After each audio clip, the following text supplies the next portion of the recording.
The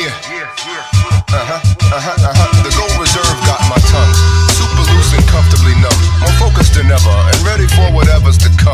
My big pharma got the populace wonderfully dumb, addicted to deadly drugs to keep them under their thumb. You're dealing with scum, handsomely paid to peddle poison. Enjoy something that grows out of the ground, that annoys them, destroy them.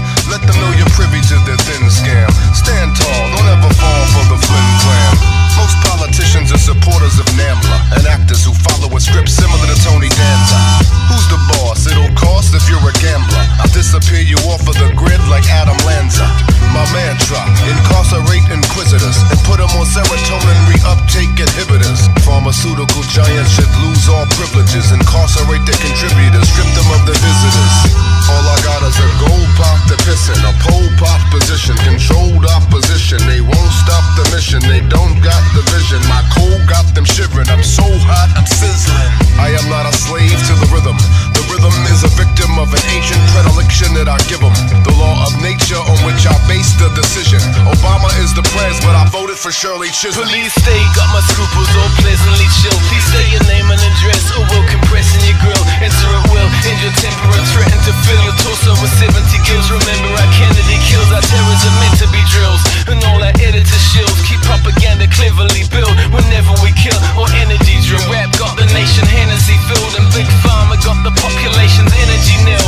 With a heavenly pill that confirms you are mentally ill, then senators will concur you come from enemyville. Without change in conscience or logic, it's the great white. I'm dodging all the snake bites, foot lodged upon the brake light. Claws on her neck, no time to pause and reflect on laws to protect. It's cause and effect, no applause and respect. Jaws of death snatch you off the shoreline rocks and pack you in a straw-lined raw pine box. Assault the genie, exalt the genes, elite will build a dream. Shield machine, film extreme, excrete the silver screen, kill the screams, rub them out, martyr kill and fake the grief. Beneath the waves and reefs, sharpening the razor teeth. The shit's nice work, but purchase your spine. Surface the air, murder is the perfect design. Disturbingly fine that the person's behind the pale veil, serving up circus and swine, witches and wine. Get returned to the shrine outside the lodge. Spot Madonna giving virgin signs. The worst crime is to turn to your side, close your eyes and confirm with these evil pantomimes. I spit swift, the shift disturb paradigm, sink ships, think quick, reverse the curse of maritime. Fuck the long talk, they radiate ringworms. 200,000 plus skinny pigs, forget words. Nowadays more insurance to afford the hit. Zionist war tourist picnics at Gaza Strip. It's a lot of shit, sharks turn to Spielberg. Lights, cameras, ain't your daughters and waters, it's meal served.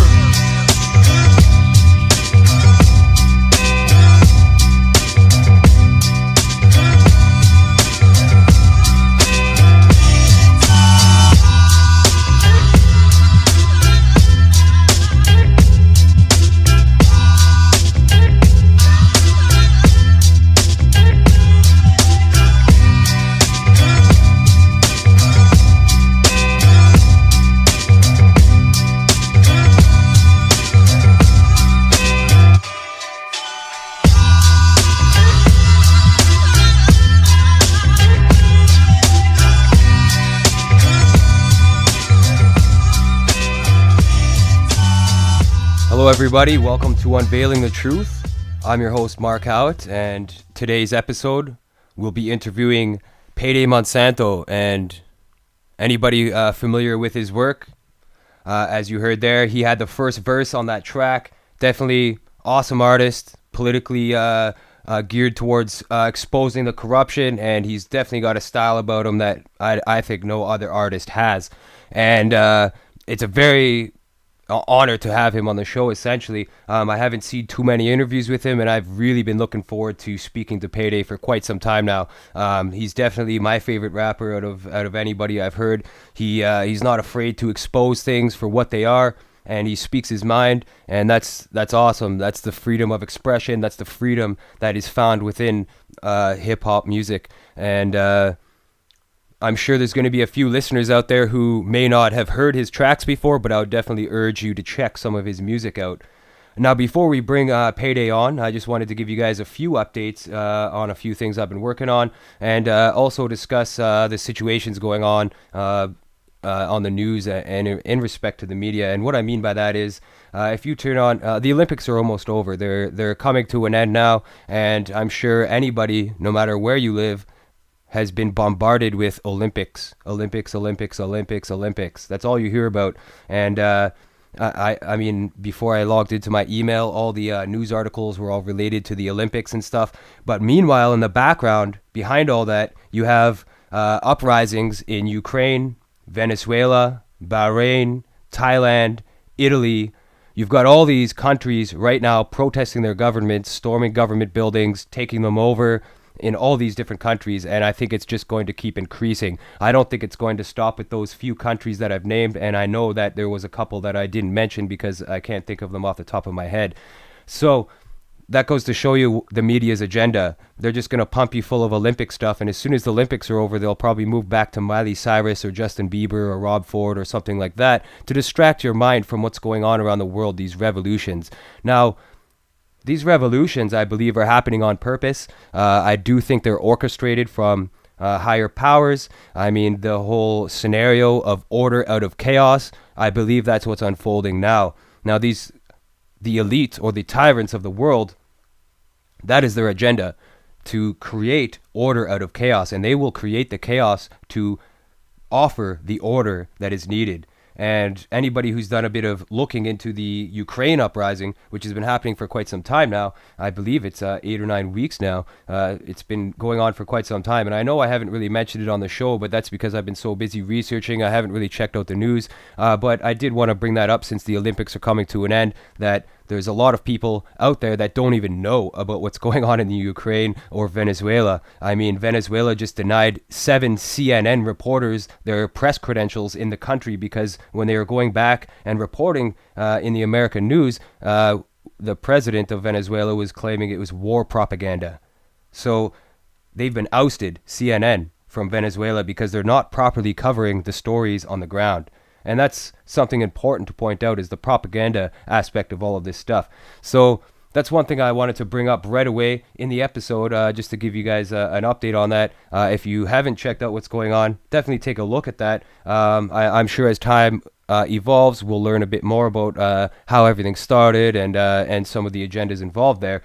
Mind you, a lot of these people are following these movements because they are concerned about the scale of politics and stuff. But usually there's a front group or a group leading the rest of them. And a lot of people, it happened with Occupy. Occupy was started by essentially intelligence communities and other globalist groups to create that chaos so they can instill order. But a lot of people did follow those movements afterwards because of their knowledge that we do need to make some changes. However, only time will tell how those situations evolve in other parts of the world. Another thing, I did a special broadcast last night, which was not on a Saturday. I'm going to start doing those every once in a while, just off the schedule broadcast, just to get more information out there to the people.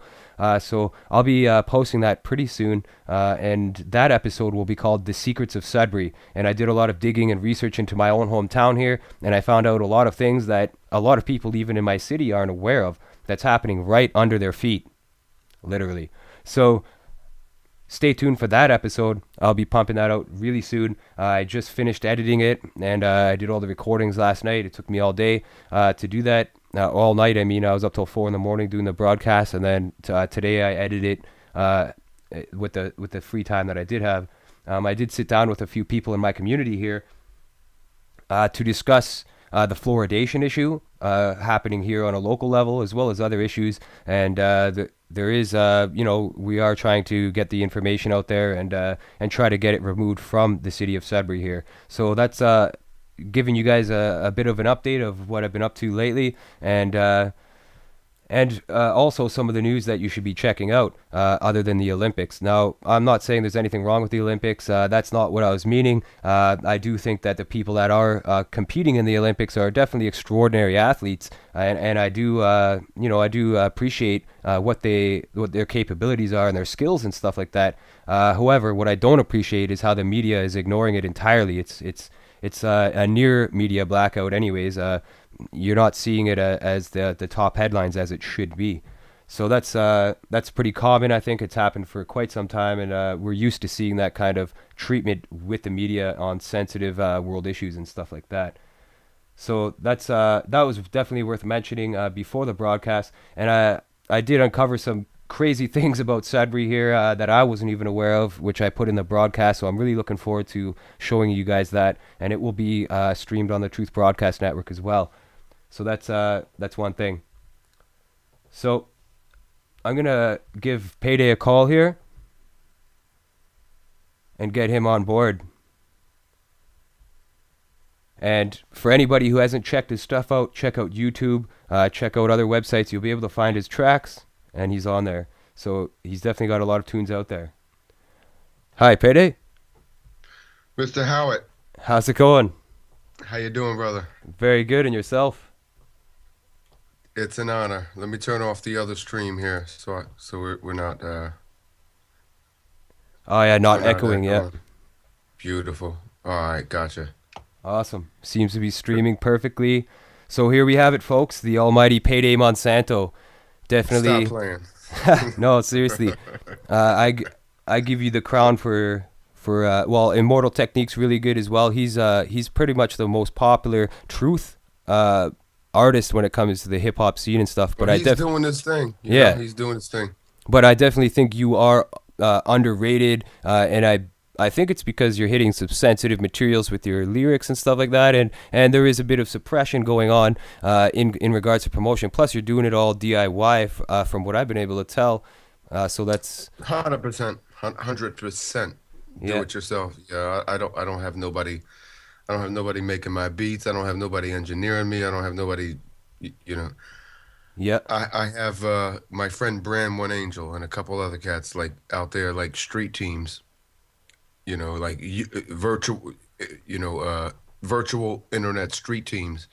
That's just pushing my stuff, and for that I'm thankful. And I just look before I say anything.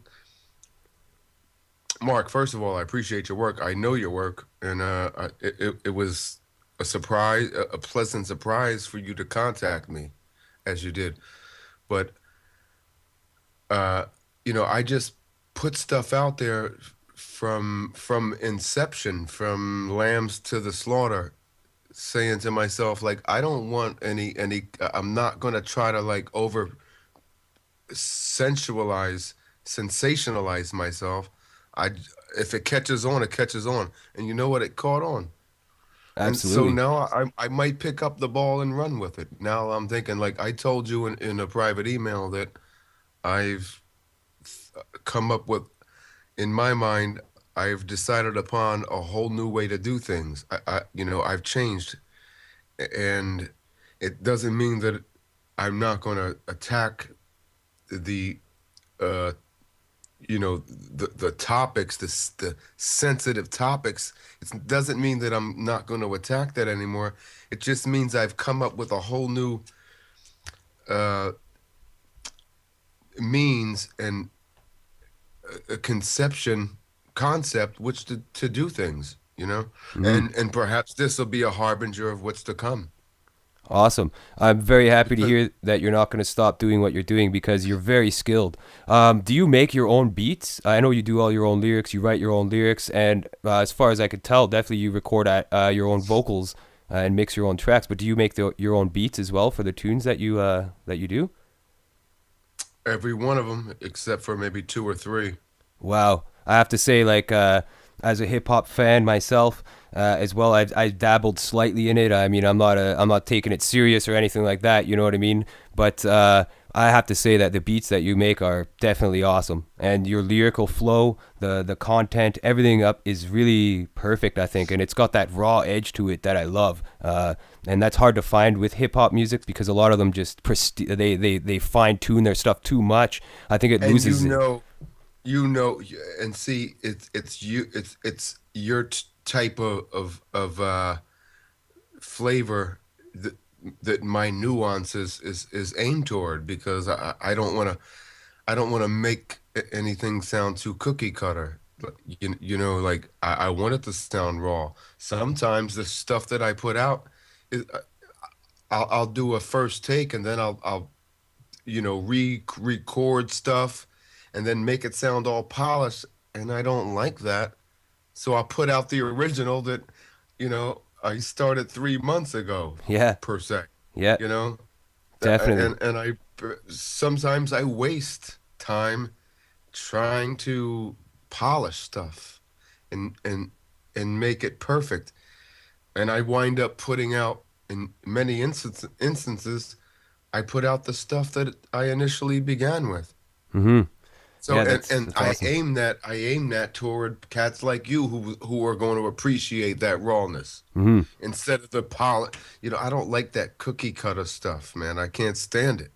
Like everything sounds like it's recorded, by just by some cat that's getting paid to produce some stranger stuff. Mm-hmm. Eh, You know, I could never feel it from day one when I first recorded in the studio, and then they would give me a CD. In the beginning, it was taped because there were no CDs when I was recording in, like, popular studios in Philadelphia, like Rough House, where Cypress Hill recorded their shit. But Cypress Hill, only they had their own engineers come in and do it right. But only I was not stuck with, per se. I just had some cats mixing down my stuff and mastering it from a stranger standpoint, and like, okay, here it is. Here's your cookie cutter Mm-hmm. little thing, and I was just like not happy. I want that. I want it to sound like it did on the fucking Maxell cassette. You Yeah. know what I mean? Yeah. Not quite. I want it cleaned up a little bit, but not quite that clean. Is what I'm. So that's when I started doing it myself, man. Well, hey, And I and gotta hand it it's, to you. You're it's doing for good. it's for people like you. You're And I'm doing a glad great you job. I'm Uh, glad you appreciate that. And Absolutely. when you said that you said that in text that you're my favorite artist, but when I just heard you say that, like, it really brings, like, seriousness to it. Like, because I know you're a hip hop head because I listened to your show a couple times, and I know that you have a pretty extensive knowledge of hip hop, and for you to say, right on air that, it's my favorite hip hop artist. I'm pretty sure you said that, right? Oh yeah, absolutely. That, You are my that, favorite. that just I've spun that your just first does. album about a million times. I got to admit. When I, That's what I do it for, man. That's what I'm thinking to myself when you said that. This is what I do it for. yeah. For cats like this to say, like, I'm really feeling your shit. Like, this is my favorite hit. That's the epitome. Hmm. This is my favorite hip hop artist. Like, and that's what makes me keep doing it more and not relenting. That's good. You got to stay vigilant for sure. So, how long have you been, recording and doing hip hop music for? What is it? 2012?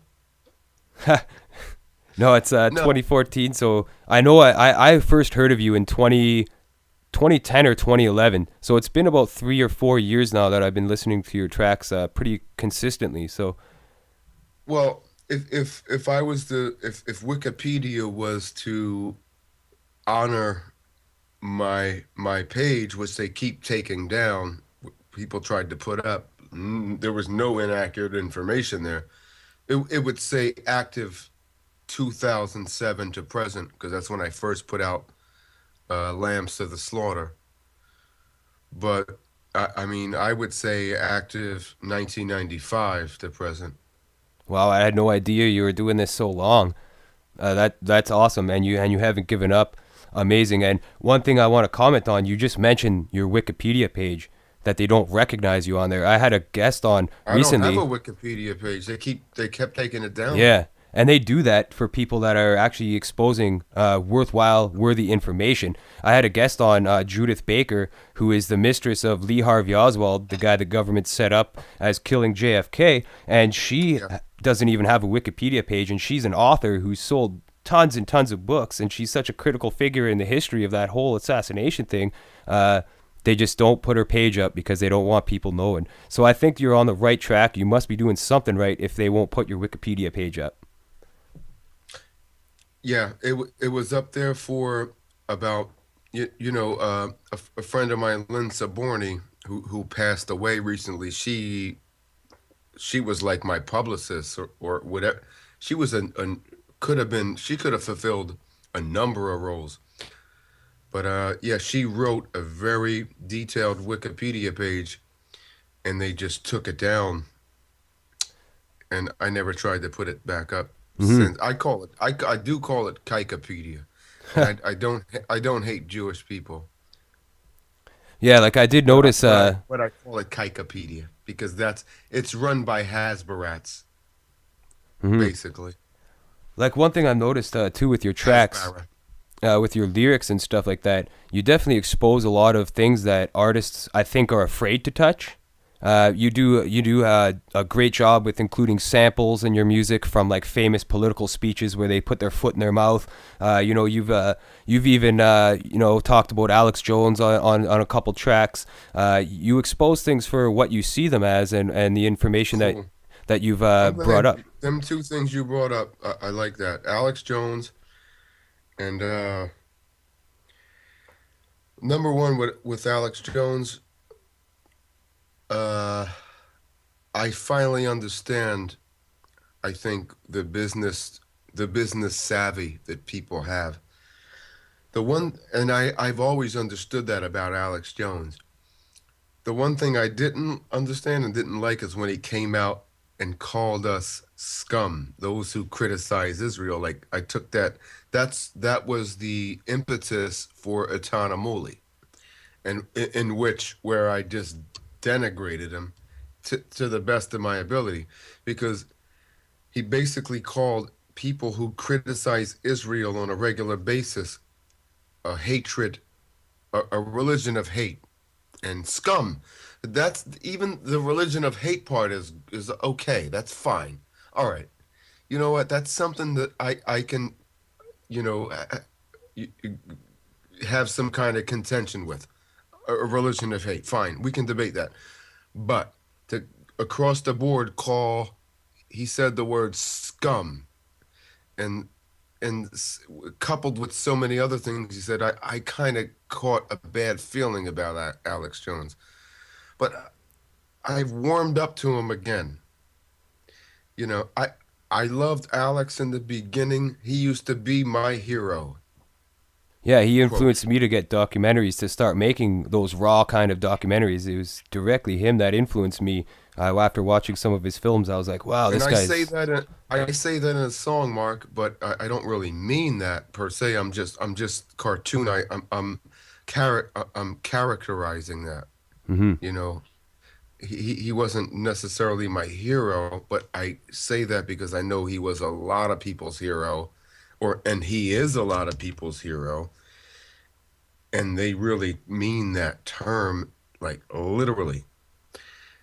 Like that's my hero, but I think no one should be your hero unless they're dead, number one, and their legend stands the test of time. Once you die, basically, and you're gone, that's who you. Don't ever pick a hero unless they're dead because they're going to disappoint you. Number one, they're going to disappoint you eventually. You're going to be disappointed with them.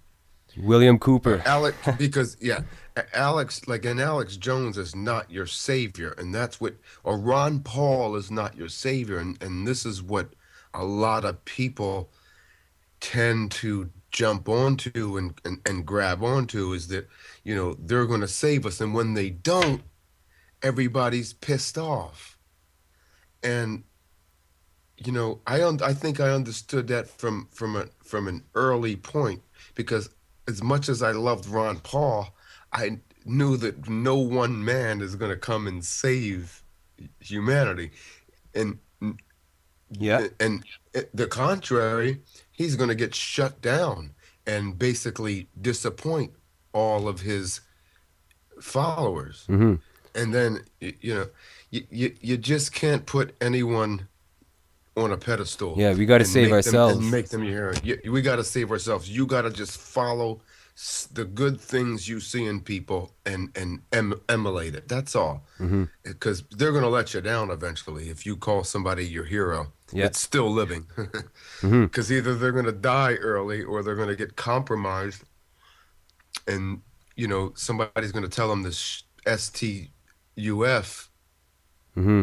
They're going to tell them to shut the fuck up, and they're going to be quiet about things, and they're going to readjust their message, and because Alex Jones was hardcore for a minute. Like he went Oh from, yeah. like, I saw him following the truth. Like he went from saying Israel's my homeland, and then, but that was when I don't think he was quite privy to things, and then he was getting hardcore about Zionists, even when I forget the guy's name, but he washed up in a river in Houston. Uh, he was a Muslim, and it was a Mossad hit. And even Alex Jones was saying this is a Mossad hit. And then I said, when I heard him say this, I said to myself, like, man, he's gonna like get death threats or shit and stuff like that. And lo Mossad, and yeah, behold, there's something that you got to lo, watch what you say about because lo and behold, the next day, Mark, they call because this guy got found with bound and gagged with holes in his body, and they called it a suicide. He was a Palestinian activist, and when his I forget what they called it in Islam, imam, when his imam uh saw his body, he saw it was all punctured, and then Jones had him on, and he was like, "This was a Mossad. This is Mossad. This is Mossad." And then the next day, or next time he came on air, Jones was saying that he got phone calls saying that to his wife. Well, first of all, his Wikipedia page was changed, saying that he committed suicide. Do you remember him saying that? And then he got phone calls to his wife saying, "Hi, this is Ashisha. I'm pregnant with Alex's baby." Now, this is what he said, but this is what they do. I believe it. I smear don't think it was a campaigns, yeah. gag. It was somebody saying, calling his wife, saying that I'm pregnant with Alex's baby. And then meanwhile, his Wikipedia page says that he was changed to say he committed suicide. So after that, like, they might have sent him a picture of his precious poodle with his head chopped off or something. I don't know. He changed. And if they did that to me, I don't know what I would do. Maybe you never hear from me again because I don't think I could come back on air, so to speak. I don't think that I could keep making stuff and pretending like I didn't get threatened. Hmm. Have you ever And received threats for the music that you've made? I don't know if it was for the music I've made. The threats that I received, I kind of make light of because I mean, one of them was pretty dark, to tell you the truth, and it included some information that I really don't see how anyone could be privy to. Hmm. But I write that off to what it is. I don't think I'm that big of a threat, but I think that I'm someone that they might be looking at. But yeah, I have received death threats, but nothing I take seriously. Yeah, it's not enough to stop you and stuff. I think it's just a scare tactic. Hmm. Like Yes. death threats in the forms of like emails Yeah, I get those too. like Yeah. with pictures of, like one was with Saddam Hussein hanging, and it said Payday thinks 9/11 was a Mossad job, and Payday could die soon, or something like to that extent. This was years ago. That Hmm. was the first one, but since then it's been like far and few between. Hmm. I've never received like phone calls, on my private phone, stuff like that. I've never received anything. I I, I attribute it to people. I attribute it to people playing around with my mind. and maybe that might not be the case, but you know, at any rate, that's what I attribute it to. Just Hmm. people playing, trying to get into my head. Yeah, trying to use fear tactics and smear campaigns against you, and it's clear as day, like that you are exposing some of the real agendas of this new world order and stuff. A lot of your tracks are just highly compressed with facts and information, and you use words sometimes to describe entire subjects and topics, which is so awesome about your music. You're using terms in there, like. And you're saying things in just a quick sentence, like the song that I played at the intro of the broadcast was a new song I haven't heard from you before. You did send me some tracks, and actually I'm gonna let the viewers know right now that I'm gonna play a song on air tonight that has never been played by Payday Monsanto. Nobody's ever heard this except two or three of his close friends and myself, and it's going to be for you viewers to listen to. I'll do that about halfway through the broadcast just to let people know what you've been up to. But one thing I noticed, that one line in Sharks is awesome about Adam Lanza. I know you commented about my Sandy Hook documentary, and you watched that, and it's that line about Adam Lanza is awesome, and it's a quick, simple line about I can't remember exactly word for word. What's that line about Adam Lanza that you said? I don't know. I said, disappear you off of the grid like Adam Lanza. There you go. Disappear you off the grid like Adam Lanza. Anybody who's done Because any. I don't know where he came from, and then Yeah. he just went. He came and went. Yeah, and where did he come You mind from? if I light this Kush? Can I light Kush? Here? Absolutely. Absolutely. I'm an advocate of marijuana use myself, and I know you are, so I mean, and I'm sure a lot of the listeners watching the show right now are definitely also on board with that. The medicinal advantages of marijuana, and there's all sorts of good things about it. The government, obviously, and actually, you made an awesome track called CDBs, I think, and it's all about Wow, CBDs. Yeah. Well, you can play that if you want. Again, that's something that's probably going to be on my next album. It's I sent you a few things that are, just ideas, and you mhm. can feel free to play them. But yeah, the sharks thing. In case we forget to mention it, before even after we play it, that's Luca and Trillion, myself featuring Luca and Trillion, and it's going to be something that's going to be on an album entitled Illiterati. The yeah, myself, Luca, and Trillion. Yeah, it sounds sick. That song that I played at the beginning of this episode, I mean, I've been spinning that constant since you sent that to me. So thanks for sending these tracks. I mean, you've definitely increased your skills. It's sounding a lot better. It's awesome. These new tracks. And Thank you, how many thank albums you. do you have? And can you name them for people just so they could go out there and try to get copies of it? Your stuff's available on iTunes, I believe. Well, I think four of the five are. The first thing I put out was, and I've been meaning to switch this over to iTunes, is Lambs to the Slaughter, of course, right? No, no, no.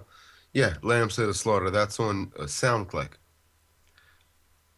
And you have Missiles, of course, my most recent, Missiles with Relish, Missiles with Relish, Etanamuli, The Patent, The Foundation, and Lambs. And I think there's one other one. I don't even know what. Yeah, you got a lot of Yeah, songs, and anybody who's digging on YouTube for your songs, you'll find stuff all the time like myself, anyways, that I haven't heard. And I believe the first song I heard that you put out was "Sheeple of America," and that song's awesome. I mean, just the beat, the lyrics, the content, amazing song. It's called "Sheeple of America," and that's kind of like what got me listening to your stuff a lot. Is cool. that track? And what album is that off of? That's off the Patent, I think. That's off. Sheeple of America is on Lambs to the Slaughter, if Oh, I'm not really? mistaken. Okay. Yeah. Yeah, because that's an awesome song. And like I don't have any full albums of yours. I just like accumulated songs over the years, a bunch of random tracks, and that's what kind of got me into you. But like I said, I've spun your stuff, and I know I have one complete album. It's just not named, so it must be Well, Lambs to Slaughter. I'll make sure to send you, the four or five, the five that I have. I'll send them all links You know. Awesome. That would be a payday overload. Awesome. I'm sorry that you don't have them, dude. Oh, I'll it's get all them to good. you ASAP. It's all good. So what motivates you to like one thing I've noticed too is you do a lot of studying and research like myself, so you are aware of a lot of things that are going on. Like what motivates you to keep going, and what kind of things are of interest to you to include in your lyrical content? Well, what motivates me to keep going is just day by day seeing, number one, this agenda push forward, and number two, people waking up. I mean, it's just it's kind of counterintuitive, you know, and it's paradoxical. It's dichotomous, but you know, the thing keeps pushing forward, but I see it pushing forward at a much slower pace than it should. And then I see people waking up. And of course, the love mail that I get, that's probably first and foremost. When I get emails from people, which happens like every other day, from old people, elders saying, I can't stand rap, but I just, or just seeing YouTube comments saying that I can't stand rap. I can't stand rap. I could never stand rap music, but this guy, I love him. Like when I Actually, see it's funny you stuff say like that.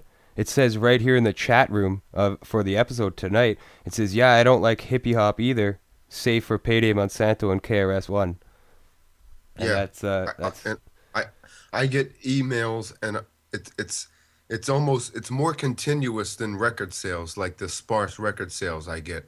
It tops that. Like I get emails from people saying that, you know, I'm like 62 and I can't stand this bibbity boppity stuff, but I can understand what you're saying. I can hear every word. You know, that there's a lot of things that keep it going, but that would probably top them all. Even, you know, even more so than my loved ones giving me props, because when you get props from your loved ones and people who say they love you and do love you, it's almost like these people know me, so you know I believe what they're saying, like, you know. But when you get messages from people who don't know who the hell you are, saying that they love your music and they can't believe that somebody, a youngster, you know, I just got an email from a 72-year-old World War II vet, 72. He was a medic. And he said, I can't believe that I can understand he said, I almost washed my hands to this hip hop stuff. that's But awesome. I can understand, because I couldn't understand what the hell they were saying. Yeah. But he's like, I can understand every word you're saying, and not only do I understand it, I can relate to it. Yeah, for sure. Yeah, that And must be awesome. that's a big thing that keeps me going. There's no doubt about it. Like either way, I don't think that it would change me either way. Probably just maybe gives me more oomph and impetus and drive, and is more of a catalyst to help me do things that, you know, for instance, what this cat said that well, cat, what am I saying, cat, 72-year-old World War II vet, and he said he also has a son in Vietnam. That's why I keep on wanting to say Vietnam, and his son loves me too, he said.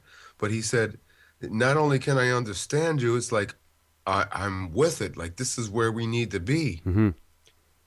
You know, that's what keeps me going, Mark.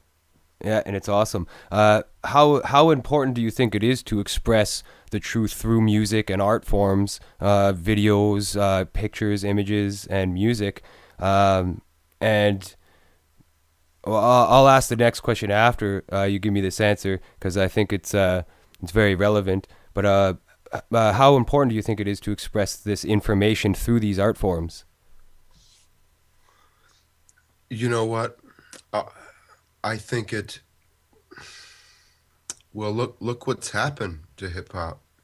You'll never see anyone signed to a major label expressing this type of stuff. That So, was my next question. You just answered it, my friend. Awesome. that's why that's actually why. I mean, I think that exemplifies why it's so important. That illustrates the importance of it. Is because they want to shut this type of stuff down.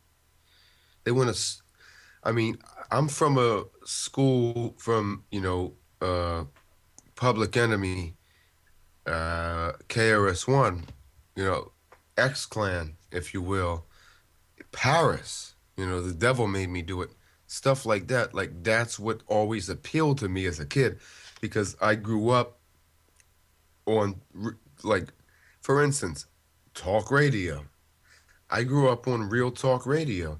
Like when there was a Jewish guy named Irv Homer, who was agnostic Jew, Philadelphia icon, who said that Jews run everything.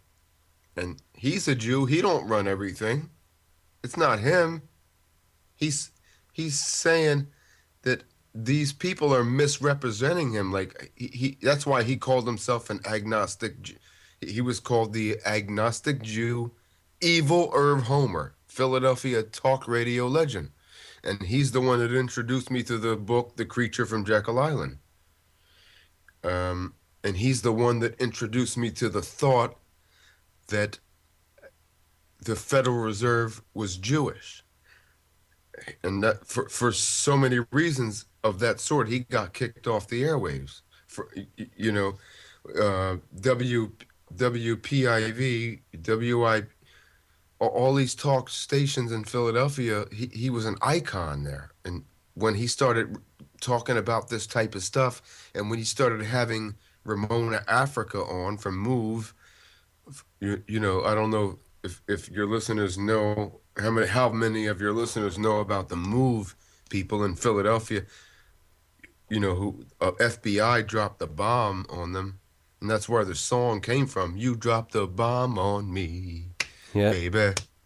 You dropped the bomb. The FBI dropped the bomb on Osage Avenue in Philadelphia, and 11 homes were like lit up. And he actually had people from Move on, or Mumia Abu Jamal. He actually had Mumia proponents on to look at both sides of the story. And when he brought people on who were there at the court case, who were there to hear Judge Sabo say that, certain things, like, Judge Sabo had his mind made up already, and regardless what the jury said, whether Mumia killed this cop or not, which I don't think he did, or when he talked about 9/11. Now this is a Jewish guy, Irv Homer. They threw him out of radio, and because and he finally established himself on some other little talk station. He said, folks, it's because I'm Jewish. I could have been if I was a Gentile, it would be different, but it's because I'm Jewish that they hate me as much as they do, that they push me off the airwaves as much as they did. He was an icon, and everybody was mad when they all of a sudden there was no more Irv Homer show. Mm-hmm. That type of stuff made me think, like, that added to my that helped build my lexicon, as far as the things in my mind that make me understand the things that make me think the things that I do, based on what I believe I understand. Now, you know what? I'm not even saying that it's truth. I just understand things for the way that I think they are. And I'm looking I've always been dying for someone to prove me wrong. That's me, and that's a truth seeker. Some Someone who's dying for someone to come along and prove them wrong. And when it happens, I'm elated. Hmm. But it's really, certainty, they say, is the greatest disease of the mind. The need for certainty is the greatest disease of the mind. That's what has been said by a great person. I forget who said it. That's true. But there's certain things that you don't have to have a need for certainty for. Like, it's there. Like, it's in your mind, it's true, and you just want somebody to say, this is wrong and this is why it's wrong, and convince you otherwise. And this is what I've been looking for. I've been looking since I was 14 years old for someone to convince me otherwise, that things are screwed up. I was going to say shit is fucked up. I don't know if that's right. Things are screwed up. Well, I'm all for freedom of I'm speech, so that's cool. One thing too I'm is, looking for something, but no one has for the most part. And when they have, I was kind of relieved. hmm Like, wow, okay, you have quelled my concern here. yeah, you learn something that way, right? You learned something. hmm But I have. It's like trying to. Has anyone ever quelled your concerns about Building 7, Mark? Uh, Falling? proved my opinions on it wrong? No, definitely Are not. you dying? Are you in your heart of hearts? Are you dying for someone to like come along and say like the government had nothing to do with this? Israel had nothing. This is actually 19 terrorists with box cutters. Like, I'm dying for this. Like, I wish. Part of me wishes this was the case, hmm but it's 9/11. not. Yeah, 9/11 definitely has so many aspects to that just prove that we're not being told the truth about it. Like, you could start with Building 7, you could go to Flight 93, you could talk about Silverstein's payoff, you could talk about the advanced knowledge beforehand, the passports found on top of the rubble undamaged, how did the NORAD stand down to get Who's to going to allow. satiate? Who can satiate your concerns? Mhm. And No one. yeah, exactly. And the only way that they claim that they can do that is by reading the narrative of the official story that's been put out by the media. That's the That only well, that Yeah, that's their defense, right? that's One what thing they. I noticed too, in a lot of your tracks, which is, I guess, one of the reasons why you might be called a controversial artist, is that you expose Zionism and Zionists in your earlier tracks, especially. Um, and I mean, when people start digging into that, like you said, the links to Mossad, people end up dead, all this stuff. Um, how big do you think the grip is of Zionism on the world? Like, how would you say that on a scale? Well, I wouldn't classify it as Zionism. I think the grips of Zionism are great, but Zionism talks about an Israeli state. I'm a Zionist. Uh, Ask me why, Mark. why is that? Because I think these people should have a homeland, and I want to send them all to Siberia. Well, if you So I'm look, a Zion. So I'm a Zionist. well, if yeah, I mean, if you look at the protocols of Zion, which is has a lot of details in there about some nefarious agendas and stuff like that. That's usually what people relate to. But if you look at the history of Israel and Palestine, the conflict there between those two states, that's where it's a very touchy subject. You know what I mean? Which is hence why a lot of people will say that you're a controversial artist, because you're addressing these real concerns. So, Well, I it's not so much Zionism, but Judaism, which translates to Talmudism. I don't even say the word Zionism. It's Jews. And let me try to quantify that as best I can here. because I think Judaism is a state of mind. It's not so much a religion. Uh, a religion declares a God and needs a God. Judaism doesn't need a God. Most Jews are atheists. Israel, 51+% of people who live in Israel are atheists, and 51+% of Jews are atheists. So how can you can't like equate a God in there? It's more of an ideology, because if you go to Israel, you'll find that a lot of the uh, synagogues, the sermons in the synagogues are, run by atheists. So how can and Israel is a religious state. See, it's a confusion.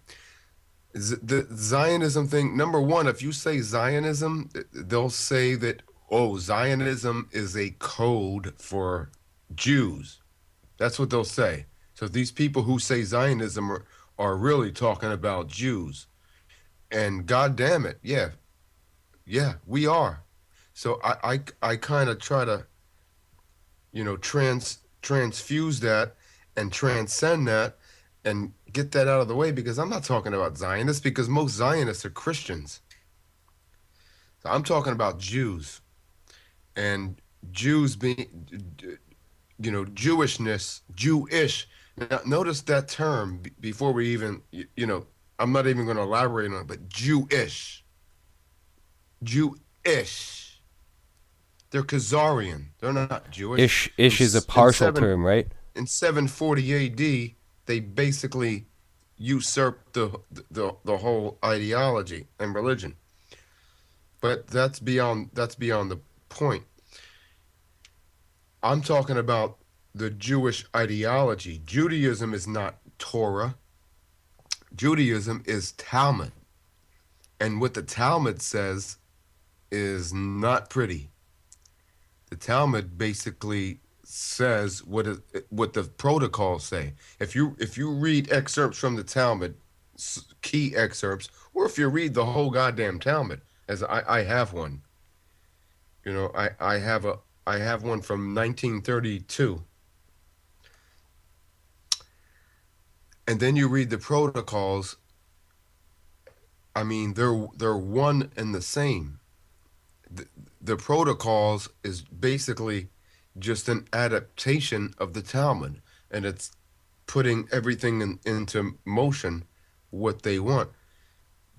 Before 1900, that that was 1894. It surfaced in about 1905 or something. The Protocols of the Learned Elders of Zion. Mm-hmm. Now, if you read this, you basically are reading the Talmud.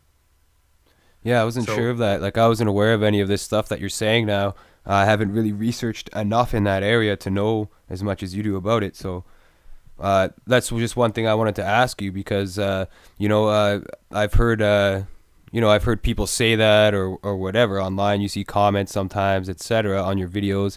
So that's one thing that I wanted to ask you.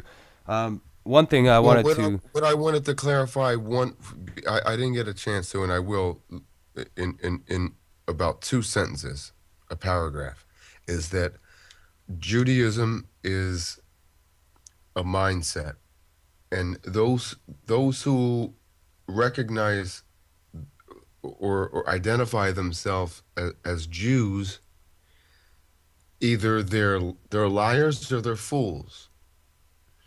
Either they don't know what Judaism is, or they do, and they're playing a game on you. They're joshing you, because what Judaism is what Talmudism is, because the Talmud is the most holy book in Judaism, and that basically tells Jews that they are they're the Chosenites. You can't get around.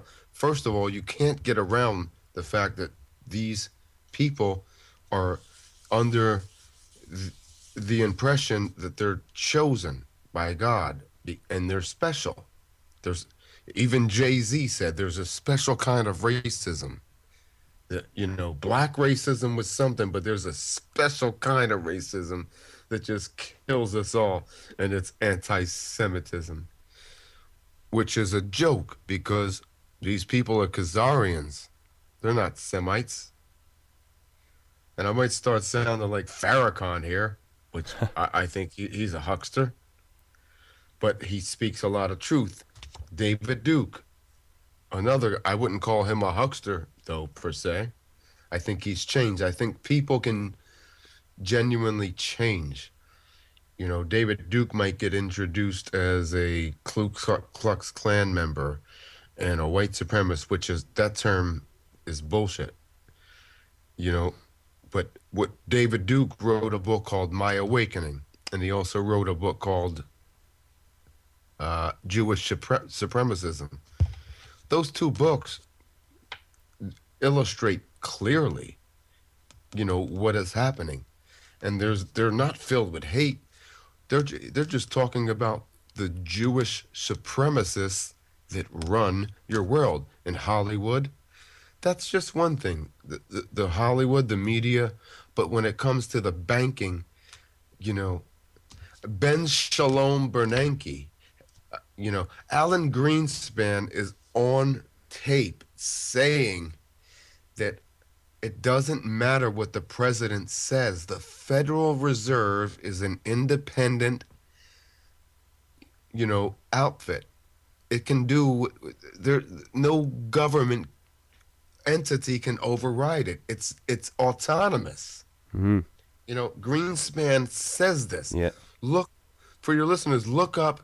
Greenspan says the Fed is above the law, and that's scary.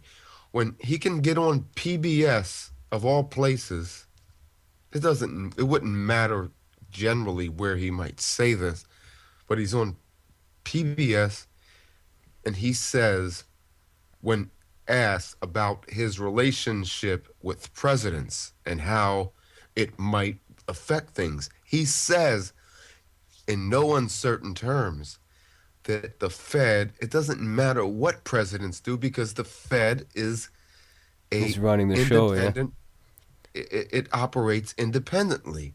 And Hmm. and the president, the executive branch cannot override it. So when you hear stuff like this, it almost makes someone like me go into like retarded mode, where it's like, are you serious? Like, this is where we're living. Like, I start not to take things seriously. I start to take things. I start to take more and more things less seriously than I did before because it's a joke when they can get on there and actually tell you that the Fed runs everything and you can't do your president can't do anything about it. Like, it gets scary. Yeah. That's a harsh reality to be faced with, definitely. In regards to the music industry and stuff like that, one thing, another awesome line in one of the new songs that you sent me was imitate your enemies. And a lot of these hip hop artists are doing exactly that. They're promoting this Illuminati, New World Order agenda through their music and their messages. Do you agree with that? That a lot of the hip hop artists are just doing this for they're involved with the promotion of all this negativity in the world and stuff like that? Do I think they know, like, cognizantly? Yeah, like do you you hear people talk about Jay-Z, the Illuminati. He's got the album with Ricky Ross about called the Freemason. So do you believe that they're doing this on purpose through their music, promoting violence, killing each other, all this kind of stuff? Or do you think that The artist, yeah. not necessarily. No, I think when you excuse me, when you're hit with all this money, I think it kind of blinds you, and I don't think you really think until you can't pay them back and they start to try to take it away. Yeah. That's when the artist, like, look at Whitney Houston when she went over to Israel. And I think it was Shimon Peres who went to shake her hand. And Whitney was like, get the fuck out of here. I ain't shaking your hand. You I know, wasn't aware of that. It's that's is that it's on video hilarious. somewhere? Yeah, Oh it yeah. certainly is. Wow. It, just Google Whitney Houston to Israel. Hmm. And I think it was Shimon Peres. I don't think it was yeah, it was Shimon Peres. Huh. Yeah, she Interesting. didn't shake his hand. And here's another thing. Here's another tidbit. When Whitney just died, Clive Davis was just below her, in the hotel room below her, partying when she died in her bathtub. And then Clive Davis said that this Kelly, whatever her American Idol name is she's going to be the next Whitney Houston. And this is like 2 days before Whitney Houston died. Kelly, Preston, Kelly, whatever her name was, like he said, this is going to be the new Whitney Houston. And right 2 days after that, Whitney Houston dies above the room Clive Davis is partying in. They Whitney Houston didn't die of no goddamn overdose. That's bullshit. And You think she was killed by the New World Order? no doubt, Or she died in the bath. Just yeah. it's like if people think Jimi Hendrix died of an overdose, just Google Jimi Hendrix. Wine pumped.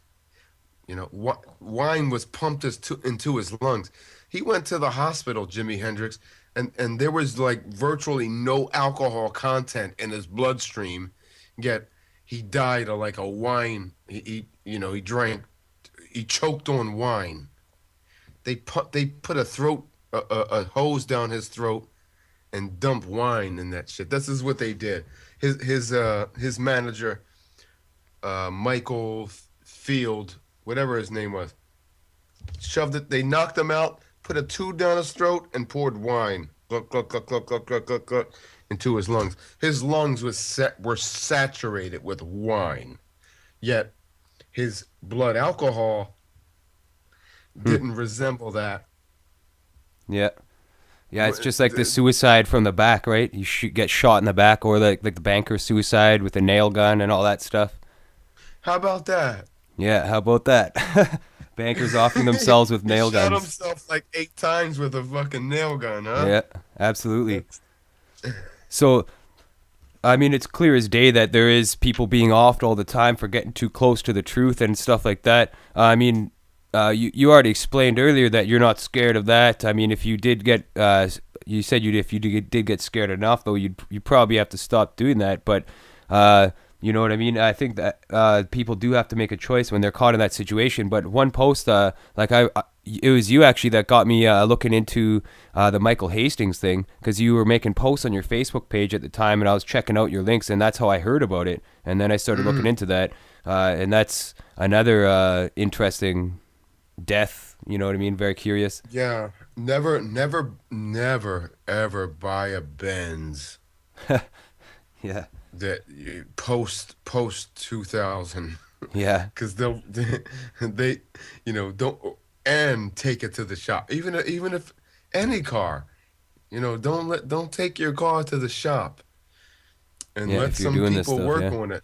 Yeah, because I don't know if you've seen it, but you can slip a CD into some of these cars, just the CD, and then that can take over the whole apparatus of the car. Huh? Just a CD, Like a data CD, I guess. whatever. It's just something. Yeah, I would Huh? imagine it's a data and more like metadata. Yeah, You slip it in there, and they're taking over your car. yeah. Remote control style. Yeah, Yeah, it's and yeah, Hastings was definitely murked. yeah. In my opinion, in my humble opinion, he was murked. Me too. Yeah, definitely, definitely. So what would you say are some of the most important issues that people need to face in dealing with this New World Order threat. And what do you think are the most important issues that people need to focus on to stop this? I think they need to focus on good food, ultimately off the grid living, non-dependence, the best you can to not depend. I think they need to focus on independent thinking first and foremost. One has to understand, like this picture that I'm looking at, of fucking my man going like this. The Matrix. You have to either take the red or the blue pill and decide what are you gonna do. Like, stop saying conspiracy theory, because this term is CIA created. When you say things like conspiracy theory or truther, things like that, I think that they're created by the establishment, and they're just buzzwords. We got Yeah. to stop paying attention. Number one, we got to stop paying attention to the buzzwords and go with what's in our hearts.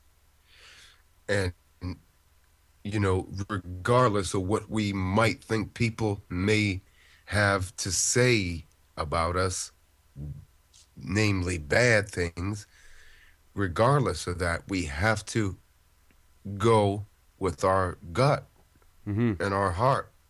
And then, we have to, I think we all have to use our mind, our heart, and our gut, in an equal, we have to find an equilibrium Yeah. between the three. Instinctual Because, awareness. yeah, you got to go with your gut to the point to, where your heart is when everything's in agreement, when your mind, your heart, and your gut is in agreement, you got to go with it. When your gut is overpowering your heart, you better go with it or write it down and say, this is what my gut was telling me, even if it's only in your mind. Write it down in your mind. Mm-hmm. Like, this is what my gut was telling me. And remember that if and when you're wrong, remember what your gut was telling you. And then I think we can train and adjust, our actions in accordance, because our gut is usually right. Mm-hmm. Our heart is a lot of times geared toward the emotive set of things, which is cool. And our brain is on the intellectual part of things, which is great. But I think we neglect our gut, because our brain our intellect, I think, extrapolates from things that we already know, but we don't quite understand. We think we understand, but our gut doesn't play that. The gut understands. Well, it understands better than our heart and our brain. So I think we have to use these things, evenly, Mm-hmm. and balance with balance. We Absolutely. Yeah. but we can't neglect our gut, which we do the most. Our intellect and our heart are things that we're more in common with. We have more in common with, and we're more accustomed to. We know what our brain's doing, we know what our heart's doing, but a lot of times we don't listen to what our gut's feeling. Mm-hmm. Yeah. And I think it's the balance. Yeah. It's But well I said. think we gotta go with our gut the most, because it's the most overlooked. And often truthful. They say that your first instinct is usually the right one. So Yeah, and I found you that. gotta balance that gut with your intellect and your heart. Mm-hmm. Yeah. That's really all I can say. That's how I go by things. Like as I said in the beginning, I am always dying for to be proved wrong. Like I just want to be I want to be proved wrong from something that I might have my heart set on, Mm-hmm. you know? I don't like having my heart set on something. It's kind of scary sometimes, you know? When you're certain about something and then you want to be certain about other things. But certainty, the need for certainty is the biggest disease of the brain. And I think I read that in Robert Greene's Mastery. I don't know if he quoted that from somebody, but it rings so true. The need for certainty is the biggest disease of the brain because you need that certainty. Don't don't have you don't have to need that certainty. Don't focus on the need for that certainty. Just let things settle the way they are. Let go with go with what's in your gut, Mm-hmm. and try to intellectualize it, and try to emotionalize it. Don't emotionalize it, intellectualize it, and then try to go with your gut. I think you should take with it what's in your gut first, and then intellectual, because our instinct is most often uh, pushed to a back burner. It's set aside, Mm-hmm. and I think, and you know, I forget who said it, but someone said that, well, we always think these great ideas, but we push them aside because they're our own ideas. And every genius thing that we happen to see is like a thought that we once had, majestically alienated. In other words, it's something that we thought of one time, but we rejected it because it's our own thought. And we don't pay attention, we disregard our own thoughts. But every every act of genius we see is something that we thought of before, that was it comes back as an alienated, you know, a majestically alienated thought because we've thought of it before. So the best thoughts that we the best things that happen were our thoughts at once alienated. We reject them because they're our own. We tend to look for other Yeah. people's genius Mm-hmm. when it's in us, when it's actually in us. It's Absolutely. we but and we tend to reject them, right? That's Have you very ever well saw said. some, have you ever saw something that comes back to you as like, what the fuck? Like I did that before, Oh yeah. but I rejected that thought. Yeah. All the It time. was Yeah. rejected. Mm-hmm. So that, I forget who said that. It might have been Keats. It might have been, you know, it might have been Rudyard Kipling. I don't know who said it, but the genius always in every genius thought we see our own thoughts, like an alien. It comes back to us as a majestic alienation. Mm-hmm. So Yeah. One thing. pay attention to your gut is like what I'm saying. Yeah. That's That's that's good advice. Definitely. One thing I should have probably asked earlier in the episode is the name Payday Monsanto. How did you come about choosing that name to represent your music and art form? well, it's funny you asked that because I was just talking to my friend, of a mutual friend, who gave me the name Payday because he used to come over to my house to I had a little studio apartment, and one time he said, I'm ready, Payday," because my name was Pays. He said, I'm ready, Payday. So I said, I'm going to take that name, Payday. I like that. I put that on the back burner. And then the Monsanto thing came along. Mm-hmm. And I saw how much money these people were making off of lies and faux food. So I said to myself, it should be like payday time for Monsanto. Mm-hmm. Yeah, that's what I kind of thought for sure. And Uh, then, I heard that recording again. It was actually like still left on the recording where he's like, all right, payday, I'm ready. It's oh like yeah, payday, that's awesome. and I'm like, wow, all right, payday.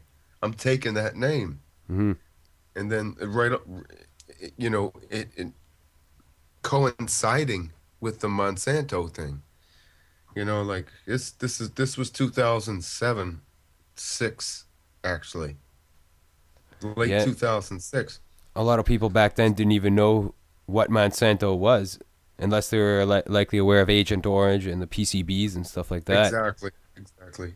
Mm-hmm. And then I was reading blogs and the website like World Research, globalresearch.com with Michelle Chezodowski and cats like that saying like what Monsanto was about to become. Who's a Canadian, by the way, Michelle Chezodowski,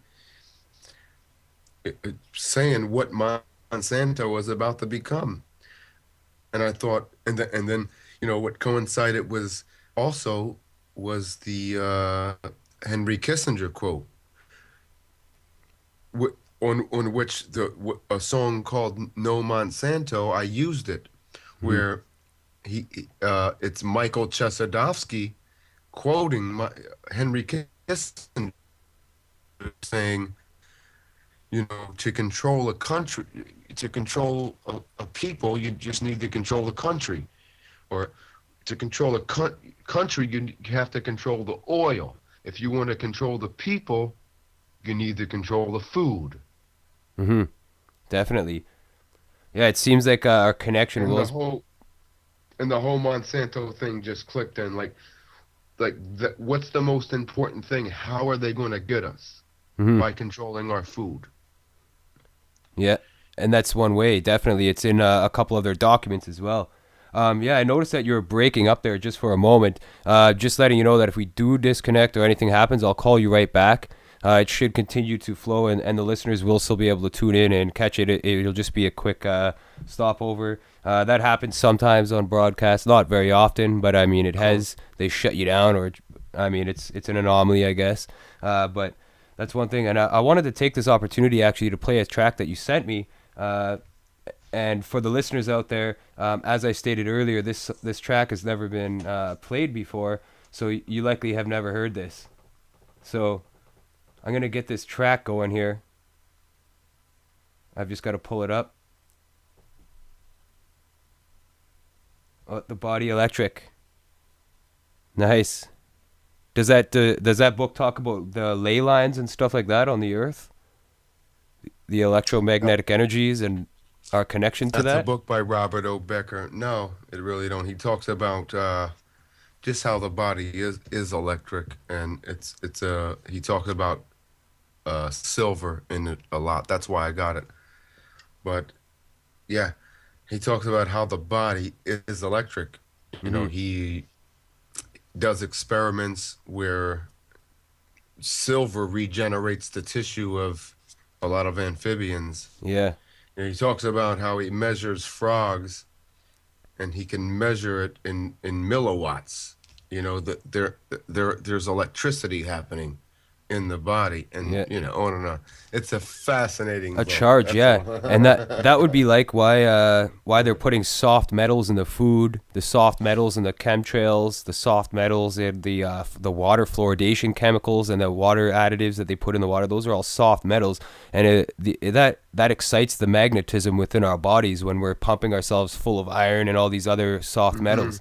And I think it's to conduct our energies more, whether they're reading our energy frequencies because of that, or I believe it's because they can influence our frequency if we have so much metals within us, they can cause an effect somehow. Absolutely. Mm-hmm. But yeah, for everybody listening, this song is called "Who Shocked Ya?" and it's a new Payday track, never been played before. So hope you guys enjoy this, and we'll just be a quick moment. It's a couple minutes long.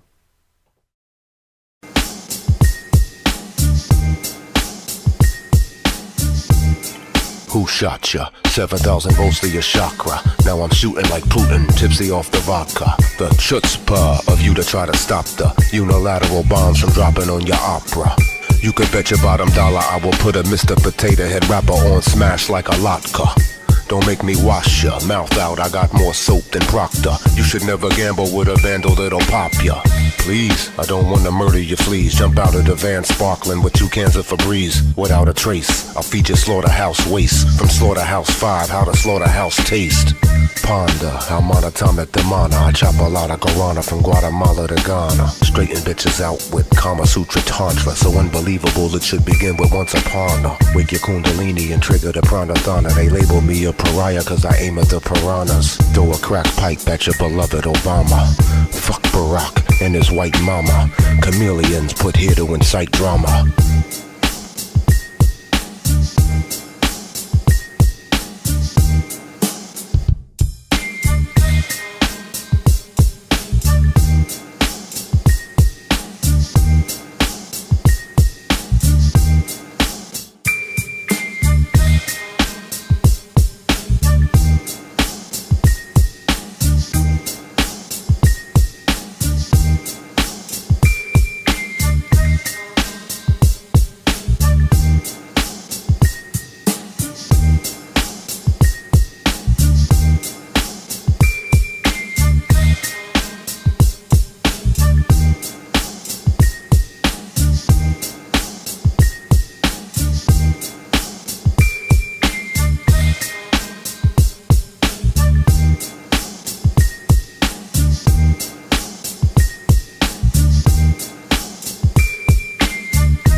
Ladies and gentlemen, the last president of the United States of America. The very word secrecy is repugnant in a free and open society. And we are, as a people, inherently and historically opposed to secret societies, to secret oaths, and to secret proceedings. We decided long ago that the dangers of excessive and unwarranted concealment of pertinent facts far outweighed the dangers which are cited to justify it. For we are opposed around the world by a monolithic and ruthless conspiracy that relies primarily on covert means for expanding its sphere of influence, on infiltration instead of invasion, on subversion instead of elections, on intimidation instead of free choice, on guerrillas by night instead of armies by day. Everything we want to sit and right in our midst, but we don't really give a fuck, that's the twist. Once you fall into the trap, it's a bit. Somebody took a bullet for your right to exist. When they slide that by you, they give you a rifle, your G.I. Joe. Hold on to your Bible, it's about survival. That is where the street might flow. Everything is gonna be my way. See, I do not play with the CIA. In the dirt is where they must lay. You see, them motherfuckers murdered JFK. But that was also an outside job, just like 9/11 done by the Mossad. No doubt about it. Anybody who had a voice, Martin, Robert, Malcolm, name your choice. I'm on some wild shit this year. You bet your gums I'm in here.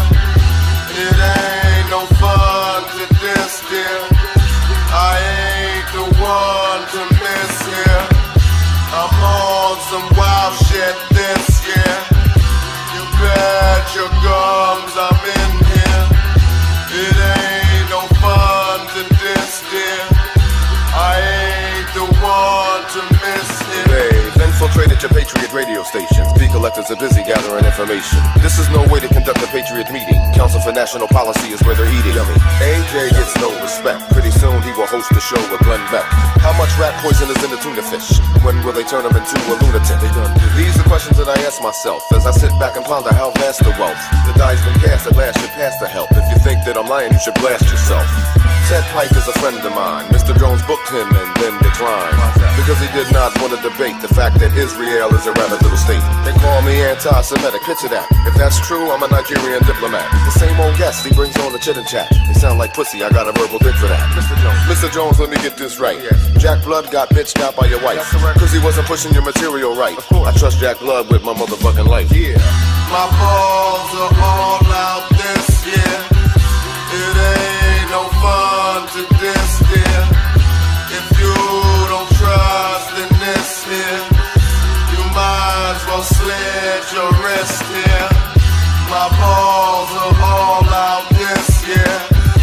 Believe I weighed the risk here. When patriots get rich here, you may be on the list here. That I do not intend to permit to the extent that it's in my control.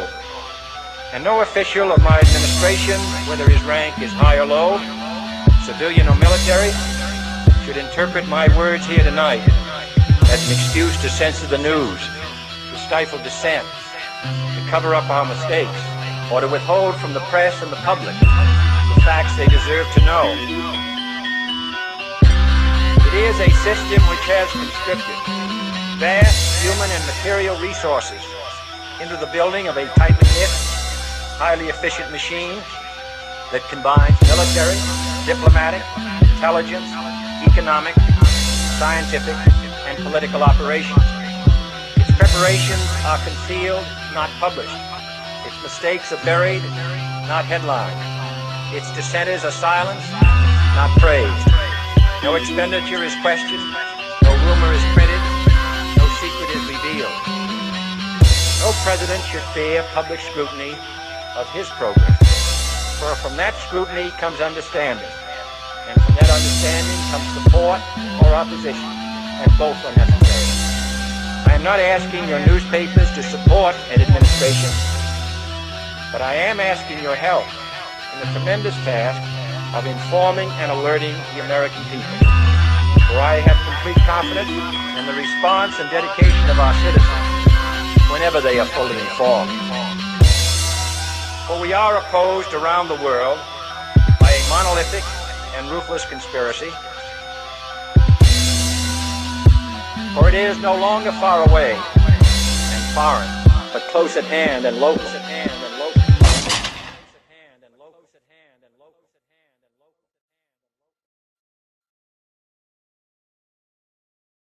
So that track, everybody, was Millionaire Patriots. It seems like we did just get disconnected right after that, but I've plugged us back in. And that track there is one of his well-known tracks. Definitely Millionaire Patriots is one of his most well-known tracks, Sheeple of America. There is several awesome tracks by Payday that are definitely starting to get more plays. More people are starting to hear it. And that's really awesome. So I'm going to get Payday back on here. He's on the line. I'm just going to pull him up. You know how we do it on the Truth Broadcast Network. Doing it raw, for sure. All right, so that was Payday Monsanto, Millionaire Patriots. And before that, it was a song called Who Shocked You? That song wasn't played before, so I hope you guys enjoyed that one. And I did have a couple questions pop up in the chat for you during that little break there. And the first one I think is important is where could people buy your albums and buy your music? You could generally get it off iTunes. My website is down now because I'm kind of having trouble with GoDaddy. Oh, I don't want to go. I don't want to go with them anymore, Daddy. But you can Google. You can buy it off Amazon, iTunes, CD Baby. All of my albums. The only album you can't buy off of those is Lambs, which is on SoundClick. Cool. Because And yeah, there and you was know what? a user who's actually looking for your stuff to buy right now. So does that money go to you?